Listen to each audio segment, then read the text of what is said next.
1835 সালের কামান। রাজ্য বিধানসভার উত্তর গেটে আছে এই দুটো কামান। বিধানসভার ইতিহাসের অংশ হয়ে আছে সেগুলো। বিধানসভার ইতিহাস অনুযায়ী এই কামানগুলো ফোর্ট উইলিয়াম থেকে আনা হয়েছিল। দীর্ঘদিনের দেখভালের অভাবে কামান দুটিতে পড়েছিল বয়সের ছাপ। অবস্থা যখন খুবই খারাপ, তখন রাজ্য পূর্ত দপ্তরকে এই বিষয়ে ব্যবস্থা নিতে বলে বিধানসভা। সেই মতোই শুরু কাজ। বিধানসভার ইতিহাস বলছে এই কামান এসেছে ফোর্ট উইলিয়াম থেকে। বিশেষ করে সেই কামানের চাকা যেভাবে মাটিতে বসে গিয়েছে, সেই চাকাকে এবার পুরনো অবস্থায় ফেরানোর কাজ শুরু করেছে পূর্ত দপ্তর। কাঠের কাজে পারদর্শী শিল্পী রাহুল মণ্ডল ও শেখ আরিফ এসে শুরু করেছেন কামান সারানোর কাজ।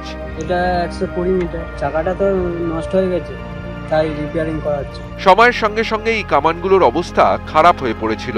বিশেষ করে কামানের চাকা মাটিতে বসে যাওয়ার কারণে এর ঐতিহাসিক গুরুত্ব হ্রাস পাচ্ছিল। এই ঐতিহাসিক কামানগুলো শুধুমাত্র একটি নিদর্শন নয়, বরং অতীতের গৌরবময় অধ্যায়ের সাক্ষী।